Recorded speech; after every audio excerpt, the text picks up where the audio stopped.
12 ದಿವಸದ ಹಿಂದೆ ಈ ಗ್ರೇಟರ್ ಬೆಂಗಳೂರು ವಿಚಾರವಾಗಿ ನಮ್ಮ ಮಾಜಿ ನಮ್ಮ CN ಮಂಜುನಾಥ್ ಸಾಹೇಬ್ರಿಗೂ ಮತ್ತು ದೇವೇಗೌಡರು ಸಾಹೇಬ್ರಿಗೆ ನಾವು ಒಂದು ಮನವಿಯನ್ನು ಕೊಟ್ಟಿದ್ದು.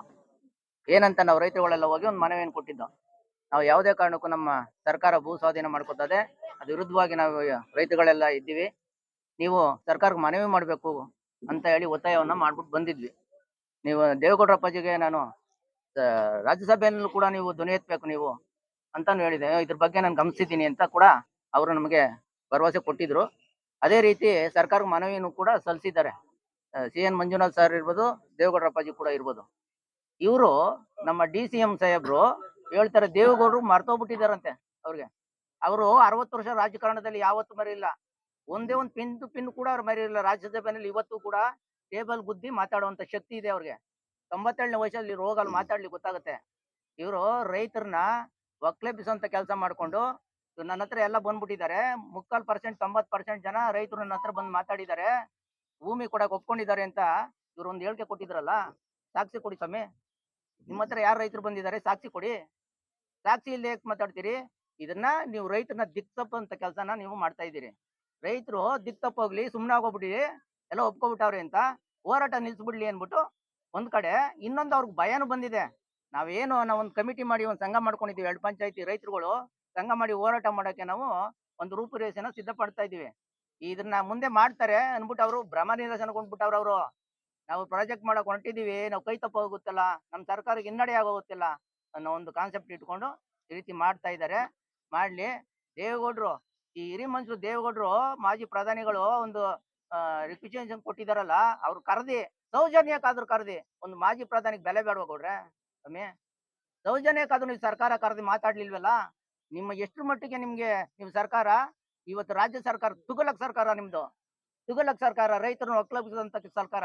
ಮಾತೆತ್ತಿದ್ರೆ ನೀವು ದೇಶದ ಬೆನ್ನೆಲುಬು, ರೈತ ದೇಶದ ಬೆನ್ನೆಲುಬು ಅಂತಿರಲ್ಲ, ದೇಶದ ಬೆನ್ನೆಲುಬು ಮೂಳೆ ಮುರಿತಾ ಇದ್ದೀರಲ್ಲ ನೀವು. ಅವ್ರ ಮೇಲೆ ಸಮಾಧಿ ಮಾಡ್ತಾ ಇದ್ದೀರಲ್ಲ. ನಿಮ್ಗೆ ನಾಚಿಕೆ ಆಗಲ್ವಾ? ಮಾನ ಮರ್ಯಾದೆ ಇಲ್ವಾ ನಿಮ್ಗೆ? ಎಲ್ಲ ಬಿಟ್ಟಿ ಭಾಗ್ಯಗಳನ್ನ ಕೊಟ್ಕೊಂಡು ಇವತ್ತು ರಾಜ್ಯನ ದಿವಾಳಿ ಮಾಡ್ಕೊಂಡು ನೀವು ರೈತರು ಜಮೀನ ಕಬಳಿಸ್ಕೊಂಡು ಇವತ್ತು ಈ ಭಾಗದಲ್ಲಿ 9600 ಎಕರೆ ಏನ್ ಜಾಗ ಇದೆ ಇದು ಗ್ರೇಟರ್ ಬೆಂಗಳೂರಿನಲ್ಲಿ, ಅದರಲ್ಲಿ 2800 ಎಕರೆ ಗೋಮಾಳ ಇದೆ. ಆ ಗೋಮಾಳ ಒಡೆಯಕ್ಕೆ ನೀವು ಹುನ್ನಾರ ಮಾಡ್ತಾ ಇದ್ದೀರಿ ಇವತ್ತು. ಇಲ್ವಾ? ಇವತ್ತು ಹೋಗಿ ನೀವು ಮಾಡ್ಬೇಕು ಅಂದ್ರೆ ನಿಮ್ ಕನಕಪುರದ ಜನ ಮಾತ್ರ, ನಿಮ್ಗೆ ಓಟ್ ಹಾಕಿರೋ ಜನ ಮಾತ್ರ ನಿಮ್ಗೆ ಚಿನ್ನದ ಬೆಲೆ ಬರ್ತದೆ, ನೀವು ಭೂಮಿ ಕೊಡಬೇಡಿ ಅಂತೀರಿ. ನಾವು ನಿಮ್ಗೆ ಓಟ್ ಹಾಕ್ಲಿವಲ್ಲ, ನಮ್ ಭೂಮಿ ಮಾತ್ರ ಕಿತ್ಕೊಬಿಡ್ತೀರಾ. ನಿಮ್ ಕನಕಪುರದ ಜನ ಮಾತ್ರ ಉಳಿಸ್ಕೋಬೇಕು ನೀವು, ನಮ್ಮ ಭಾಗದ ಜನ ಉಳಿವಂಗಿಲ್ಲ. ವಿಷ ತಗೊಂಡು ಸಾಯ್ಬೇಕಾ? ಮಾಡಿ ಸ್ವಾಮಿ, ಅಲ್ಲಿ 700 ಹತ್ರ ಮಾಡಿ. ಅಲ್ಲಿ ಬರಡು ಭೂಮಿ ಇದೆ, 25 ಲಕ್ಷ 30 ಲಕ್ಷ ಒಂದ್ ಎಕರೆ ಜಮೀನು. ಇವತ್ತು ಕೊಡಿ ಅವ್ರಿಗೂ 1.5 ಕೋಟಿ 2 ಕೋಟಿ ಕೊಡಿ, ಅವ್ರು ಬದುಕತ್ತಾರೆ. ನಮ್ಗೇನು ಬದುಕಿಸ್ಬೇಡಿ ನೀವು. ಇವತ್ತು ನೀವು ಬಿಟ್ರು ಕೈ ಬಿಟ್ರು ನಮ್ಗೆ 5 ಕೋಟಿ 6 ಕೋಟಿ ಇವತ್ತು ವ್ಯಾಲ್ಯೂಯೇಷನ್ ಇದೆ. ಇನ್ನೊಂದು 5 ವರ್ಷ ಕಳ್ಕೊಂಡ್ರೆ 10 ಕೋಟಿನೂ ಆಗುತ್ತೆ. ಸಾಲದಕ್ಕೆ 2 ನ್ಯಾಷನಲ್ ಇವೆ ಮಧ್ಯೆ ಇದ್ದೀವಿ ನಾವು, 2 ಪಂಚಾಯತಿ ವ್ಯಾಪ್ತಿಯರು, 2 ಇಂಡಸ್ಟ್ರಿಯಲ್ ಮಧ್ಯೆ ಇದ್ದೀವಿ. ಸಾಲದಕ್ಕೆ ಆರೋಹಳ್ಳಿ ತಾಲೂಕು, ಬಿಡದಿ ಹೋಬಳಿ. ಆರೋಹಳ್ಳಿ ತಾಲೂಕು ನಾಳೆ ಇನ್ನೊಂದು 5 ವರ್ಷದಲ್ಲಿ ಮೆಟ್ರೋ ಬರುತ್ತೆ, ಬಿಡದಿಗೂ ಮೆಟ್ರೋ ಬರುತ್ತೆ. ಅವಾಗ ನಮ್ಮ ಭೂಮಿ ಬೆಲೆ ನೋಡಿ ಸ್ವಾಮಿ ನೀವು ಏನ್ ರೇಟ್ ಆಗುತ್ತೆ ಅಂತ.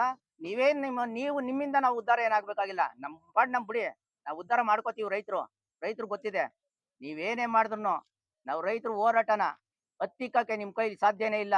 ನಿಮ್ಗಿನ ತಾಕತ್ತು 10 ಪಟ್ಟು ತಾಕತ್ತು ನಮ್ ರೈತರಿಗಿದೆ. ಅರ್ಥ ಆಯ್ತಾ? ನಿಮ್ಗಿನ ತಾಕತ್ತು 10 ಪಟ್ಟು ತಾಕತ್ತು ನಮ್ಗಿದೆ. ನಾವು ತೋರಿಸ್ತೀವಿ ನಮ್ ತಾಕತ್ತು ಏನು ಅಂತ. ಸಂಘ ಮಾಡಿದೀವಿ. ನಾಳೆ ಬೈರ್ಮಂಗಲದಿಂದ ಡೇಟ್ ಹಾಕ್ತಿವಿ. ಇದೇ 8ನೇ ತಾರೀಕು ಅನ್ಕೊಂಡಿದೀವಿ ನಾವೆಲ್ಲ. ನಿಮ್ಮ ಮಾಧ್ಯಮ ತಿಳಿಸ್ತೀವಿ.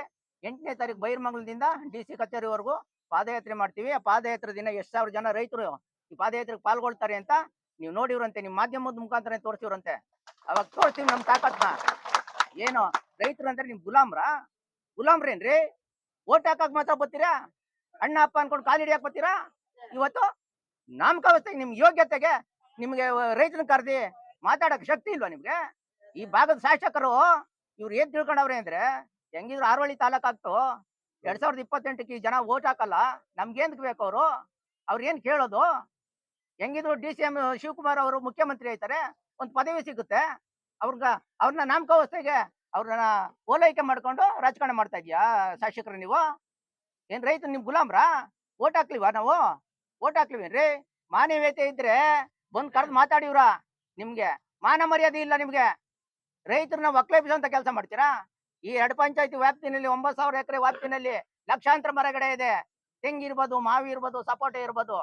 ಇದನ್ನೆಲ್ಲ ಕಿತ್ಕೊಂಡು ಎಲ್ಗೋಗ್ಬೇಕು. ಇದೇ 25-30% ಜನ ಒಂದು ಕುಂಟೆ ಆಸ್ತಿ ಇಲ್ಲ. ಇವತ್ತು ಪಾಲ್ಗೊ ಪಟ್ಟಿಗೆ ಮಾಡ್ಕೊಂಡು 2 ದಿವಸ ಕಟ್ಕೊಂಡು ತಿಂಗಳಿಗೆ 30,000, 40,000, 50,000 ಸಂಪಾದನೆ ಮಾಡ್ತಾವ್ರೆ. ಅವ್ರನ್ನೆಲ್ಲ ಏನ್ ಮಾಡ್ತಾ ಇದ್ದೀರಿ ನೀವು? ಎಲ್ಲಿ ಕಳಿಸ್ತೀರಾ ನೀವು? ಯಾವ ರೀತಿ ಜೀವನ ಮಾಡ್ಬೇಕು? ಇವತ್ತು ಒಂದು 10 ಕುಂಟೆ 15 ಕುಂಟೆ ಇರೋನು 2 ದಿವಸ ಕಟ್ಕೊಂಡಿದ್ದಾನೆ, 10 ಮೇಕೆ ಕಟ್ಕೊಂಡಿದ್ದಾನೆ, ಒಂದ್ ಮನೆ ಕಟ್ಕೊಂಡು, ಒಂದು ಕೃಷಿ ಹೊಂಡ ಮಾಡ್ಕೊಂಡು, ಕೋಳಿ ಸಾಕಾಣಿಕೆ ಮಾಡ್ಕೊಂಡು ಜೀವನ ಮಾಡ್ತಾವ್ರೆ. ತಿಂಗಳಿಗೆ 50,000, 60,000 ಸಂಪಾದನೆ ಮಾಡ್ಕೊಂಡು ಅವನು 15 ಕುಂಟೆ ಆಸ್ತಿ ಕಿತ್ಕೊಂಡ್ರು ಅವ್ನು ಇನ್ನೊಂದ್ ಕಡೆ ಆಸ್ತಿ ತೆಗ್ದು ಮನೆ ಕಟ್ಕೊಂಡು ಜೀವನ ಮಾಡಕ್ಕಾಗುತ್ತಾ ಹೇಳಿ? ಆದ್ರೆ ಇದನ್ನ ಇಲ್ಲಿಗೆ ಬಿಡಲ್ಲ ನಾವು. ನೀವೇನೋ ರೈತರುಗಳು ಸುಮ್ಮನೆ ಆಗ್ಬಿಡ್ತಾರೆ, ನೀವು ಬೆದರಿಸಬಹುದು ಅಂತ ತಿಳ್ಕೊಂಡಿದ್ದೀರಾ. ಬೆದರಿಸಕ್ ಯಾವುದೇ ಕಾರಣಕ್ಕೂ ಚಾನ್ಸ್ ಇಲ್ಲ.